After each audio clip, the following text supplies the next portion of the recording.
Officiellement, le village de Seborga n'est qu'une commune italienne comme les autres, soumise au pouvoir central.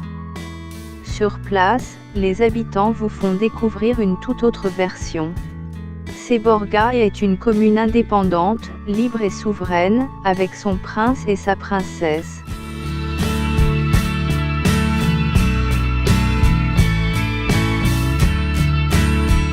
À tel point que le village demande, depuis 60 ans, le statut de principauté, au même titre que Monaco.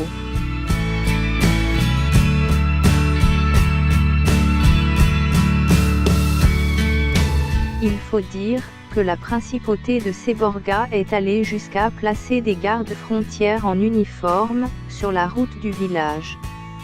Et à frapper sa propre monnaie.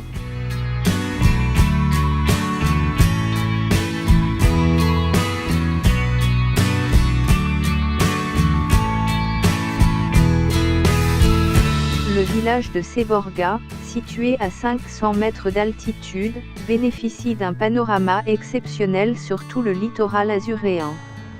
Je n'arrive pas à voir une demande ici.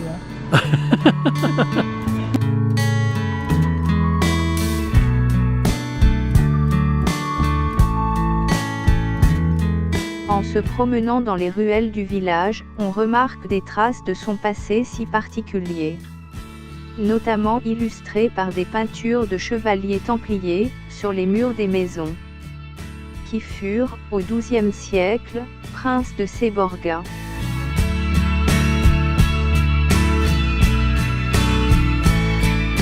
Le centre de Seborga est caractérisé par d'étroites ruelles, typiques des bourgs liguriens.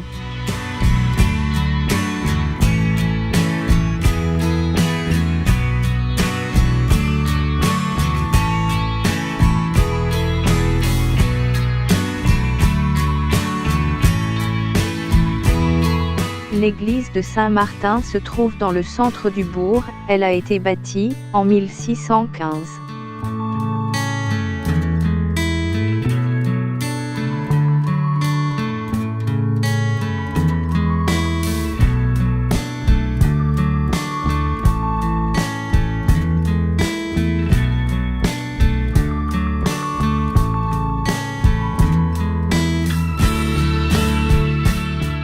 Face à l'église se trouve le palais des moines. Ainsi appelé du fait qu'une fois il a abrité les moines qui venaient visiter Seborga. Sur la façade est sculpté le blason de Seborga, octroyé par le roi de Sardaigne en 1760.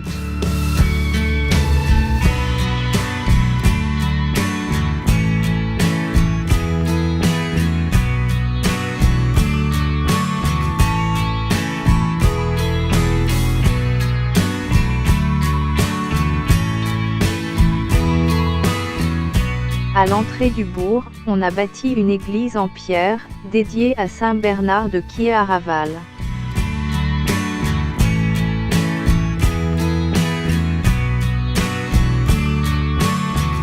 Il y a plusieurs monuments dans le village, qui racontent l'histoire du bourg et l'histoire italienne. Parmi eux, le monument dédié à Humbert Ier, roi d'Italie. Et le mémorial aux morts de Seborga, des deux guerres mondiales.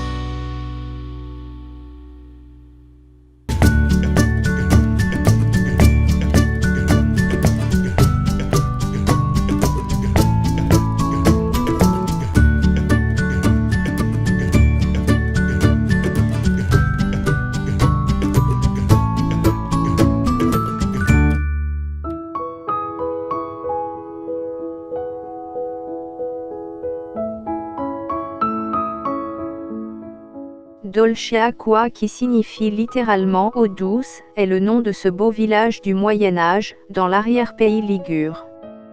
Non loin de la frontière, à 7 km de Vintimille, ce petit village, et son pont, rendu célèbre par le peintre Claude Monet, offre de jolies surprises.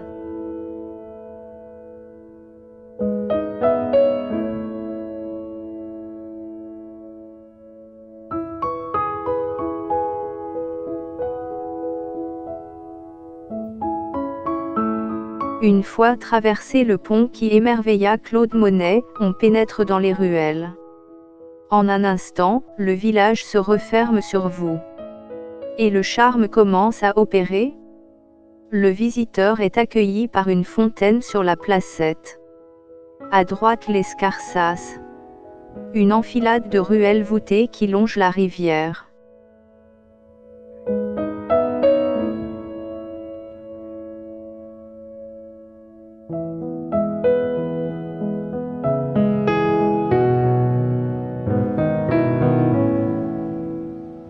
Par moments on domine une autre rue en contrebas de 2 ou 3 étages. Des arcs-boutants se suivent au-dessus de nos têtes. Ils assurent la stabilité des maisons et limitent les dégâts en cas de tremblement de terre.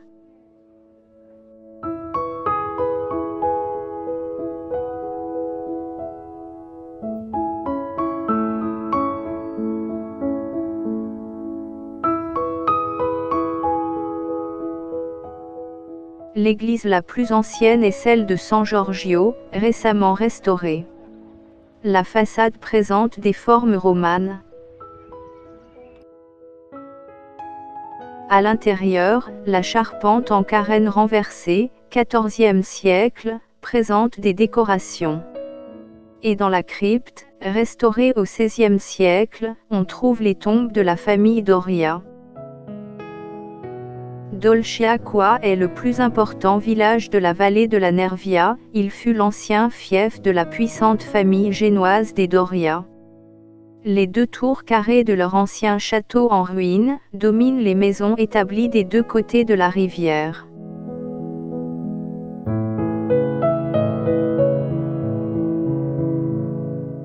Lors de la visite de ce village d'exception, vous pourrez déguster les miquetas.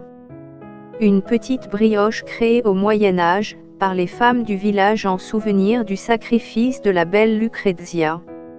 Vous pourrez savourer ces miquetas, avec un bon chocolat, fait à l'italienne, ou avec un verre de Rossessé, un vin rouge local très apprécié.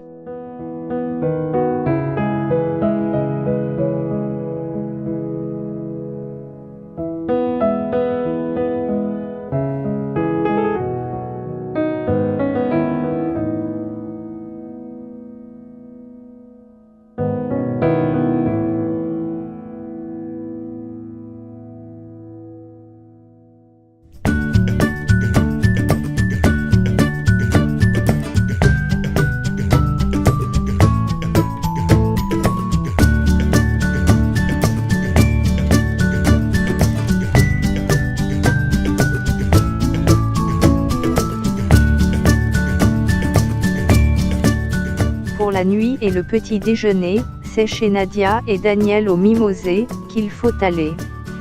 À 2 minutes du centre des Isola Bona, une belle maison claire et spacieuse, dans un magnifique jardin avec une vue grandiose plongeante sur le village.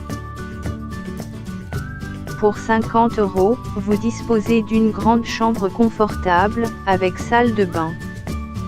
Un petit déjeuner copieux et raffiné, qui peut se prendre sur la terrasse par beau temps. D'une propreté irréprochable. Ici c'est la convivialité à l'italienne avec Nadia qui parle parfaitement le français.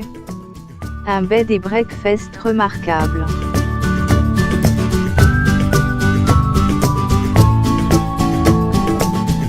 Pour la restauration, il faut redescendre au village. Le restaurant Uccian offre de très bonnes prestations, pour un prix vraiment très raisonnable.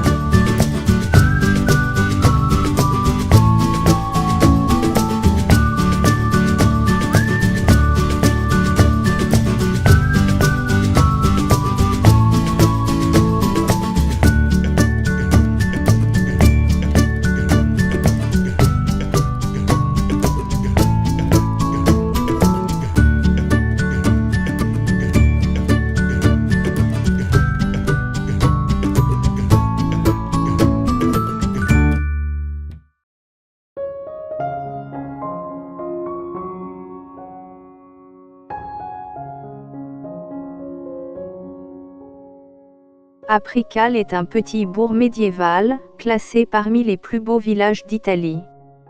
Le nom vient de Apricus, signifiant ensoleillé. Entouré d'oliviers, il bénéficie d'un excellent climat. Pour démarrer la visite, il faut se rendre sur le parking en partie haute de la route principale. Puis, remonter à pied, avec de bonnes chaussures, tout le village, à travers un labyrinthe de ruelles de pierre, reliées par des escaliers, des arches, des montées et des descentes. Tout au long de votre cheminement dans ces rues pittoresques, une multitude de fresques, peintures, statuettes s'offrent à votre regard. Même des boîtes à lettres sont peintes par des artistes.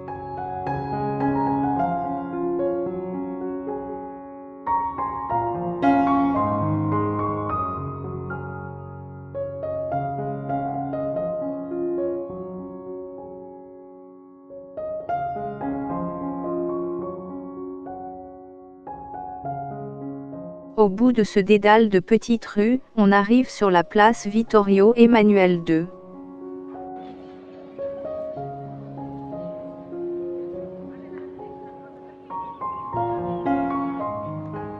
Là, se dresse l'oratoire San Bartolomeo.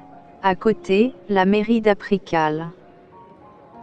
En face, en haut d'un grand escalier de pierre, l'église paroissiale de la Purification de la Vierge Marie. À droite de l'église, la terrasse et le jardin du château de la Lucertola du XIe siècle, complètement restauré.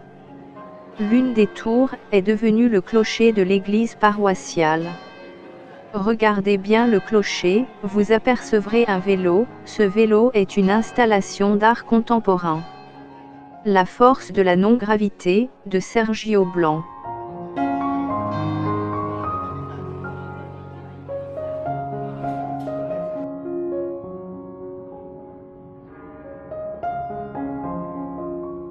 Sur la petite place du café-restaurant, on y mange les raviolis à la bourrache.